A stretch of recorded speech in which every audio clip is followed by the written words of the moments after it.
আচ্ছা পুটকি, তোমার আমার সম্পর্কটা বাড়ি থেকে মেনে নেবে তো? আমার বাড়িতে তো আমি মানিয়ে নিতে পারবো। তুমি বাল তোমার মা বাবাকে বোঝাও। তোমার মা বাবা পাড়া খুব ঢ্যামনাচিতির লোক। ওরকম লোক আমি আর দুটা দেখিনি।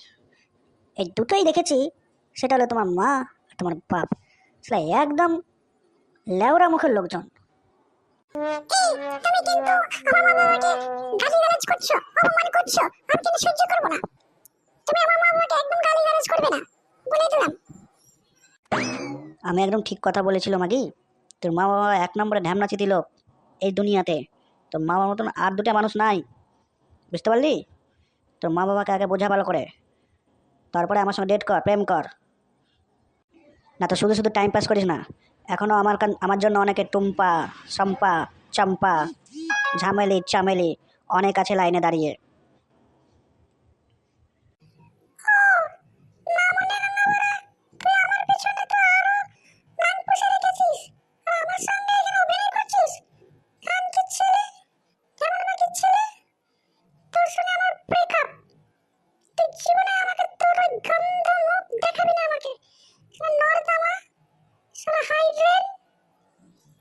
হ্যাঁ হ্যাঁ, ব্রেকআপ। তোর মতো মাঝের সঙ্গে প্রেম আমি? কিরে, তোর মতন মাঝে মুখ দেখবো না আমি, মুখ দেখবো না কখনো আমার সামনে আসবে না। সামনে আসে না চেন খুলে মুতে দেবো তোর মুখে। কান কি মাগি, কেমন মাগি, যা এখান থেকে পালা। আমিও দেখছি তুই খানকির পোলা আর কার সঙ্গে প্রেম করিস। তুই যেখানে যাই মাগির সঙ্গে ঢলাঢলি করবি রে, আমি সেইখানে গিয়ে তোর ঢলাঢলি বন্ধ করে দেবো। তুই দেখে নিস, নাহলে আমার নাম বাসন্তী নয়। নামটা মনে রাখিস, বাসন্তী।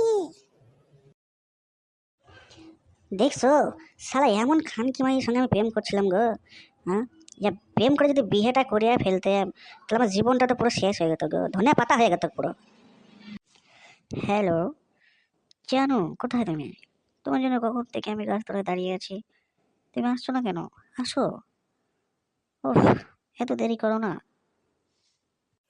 হ্যাঁ, এই তো এসেছি। বলো, কি বলবে? এত তাড়া কিসের তোমার? আরে দেখেছি তো, কিছু বলার জন্যই। তা দাঁড়িয়ে দাঁড়িয়ে কতক্ষণ বলবো বলো? বসো তো আগে, তারপরে কথা হচ্ছে। কি বলবো নাকি, কিভাবে বলবো, কিছুই বুঝে উঠতে পারছি না। আরে এত ঢোক চেপে কথা বলার কিছুই নেই, যেটা বলবে বলে ফেলো। আর আমার হাতে বেশি সময় নেই, আমার টিউশন আছে, আমি যেতে হবে।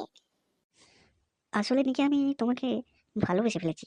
আমি তোমাকে চাই আমার জীবন সঙ্গী হিসেবে, আমার বউ হিসেবে। তুমি কি আমায় বিয়ে করবে? তুমি কি আমার বউ হবে? আমার 4টে বাচ্চার মা হবে? কি যে বলো? ধ্যাৎ, 4টে বাচ্চার মা হবো কেন? তুমি যটা বলবি তটা বাচ্চার মা হবো। I love you baby, I love you so much. আরে এই নুনু মুখো, আন্ডা ঝোলা, ঢ্যামনার ছেলে, তুই এখানে কি করছিস? আরে কে রে, কোন ঢেমন মাগি রে? ওরে বিড়াল মাগি, ঢেমন মাগি, খানকি মাগি, তুই আমার শুভ কাজে বাধা দিতে চলে এসেছিস? তোকে কে বলিল যে আমি এখানে এসেছি? তোর মাগি কি আমার পেছনে গোয়েন্দা লাগাইছিস? আরে বাসন্তী, কেমন আছিস? অনেকদিন পর দেখা। আর তুমি ওকে এরকম করে গালিগালাজ করছো কেন? তুমি কি চেনো ওকে? আরে বেবি, না না, আমি ওকে চিনি না। ওই একবার আমার কাছে এসেছিল ভিক্ষা চাইতে, তাই দিইনি, দিয়ে আমাকে গালিগালাজ করেছিল, তাই একটু করে ঝেড়ে দিলাম। ঢ্যামনা চেতে, তুই মিথ্যা বলছিস আমার বান্ধবীকে। আমার জীবনটা পুরো শেষ করে দিয়েছিস, আর এখন এখানে নুনু সাজছিস? কেমন মাগির ছেলে, আর ভোদার বাল। শোন নাকি, এই ঢেমন মাগির ছেলে পাল্লায় পড়িস না, ও আমার জীবনটা শেষ করে দিয়েছে। আমার সঙ্গে 1.5 বছর প্রেম করার পর আমাকে ছেড়ে দিয়েছে, এখন তোর পেছনে পড়েছে। তুই সাবধানে থাকিস, এইটুকুই বলে গেলাম। ওই নুনু মুকুটে বিশ্বাস করিস না, তোর জীবন পুরো শেষ করে দেবে, পুরো তেজপাতা করে দেবে, খেয়ে দিয়ে ছুঁড়ে ফেলে দেবে। যা বাড়া, মাগি তো পুরো কেলো করে দিল আমাকে, আমার পুরো প্রেস্টিজ ডাউন করে দিল। মালটাকে পটাতেও পারলাম না, প্রপোজ করার আগে গাঁড় মেরে দিল। এই খানকির বেলা, ওই দিকে ঘুরে দাঁড়িয়েছিস কেন? এই দিকে তাকা, তোর সঙ্গে কথা আছে। তোর আমি কোনো কথা শুনতে চাই না, তুই এখান থেকে ভেগে যা, না হলে তোমাকে এইখানে গুমাগুম কিলে মেরে ফেলে দেবো। দেখ বান্ধবী দেখ, ওর মুখে ভাষাটা দেখ, কিরকম নুনু মুখো ঢেমন চোদা ছেলে দেখছিস? হুম, সে তো দেখতেই পাচ্ছি। এত বদমাস একটা হারামি লম্পট, ওর প্রেমের ফাঁদে আমি পা দিচ্ছিলাম, তুমি দিয়ে ঠিক টাইমে এসে আমাকে বাঁচিয়ে দিয়েছো। চলো বান্ধবী, আমরা এখান থেকে চলে যাই। হ্যাঁ, দেখি চ। মাগি আমার জীবনটা পুরো কয়লা করে ছেড়ে দিল। সারা জীবনই হ্যান্ডেল মেরেই যেতে হবে। কোনো মাকে গিয়ে আর খাটে শোয়াতে পারলাম না। জীবনটাই অন্ধকারে চলে গেল।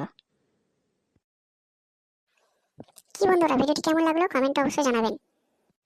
আর হ্যাঁ, ভিডিওটি যদি ভালো লেগে থাকে চ্যানেলটিকে সাবস্ক্রাইব করে পাশে দেওয়া বেল আইকনটিকে টিপে রাখবেন, যাতে আমাদের ভিডিও আপনার কাছে সবার প্রথমে পৌঁছায় এবং আপনাদের মনোরঞ্জন করতে পারলে আমরা খুশি থাকবো, আপনারাও খুশি থাকবেন। বাই।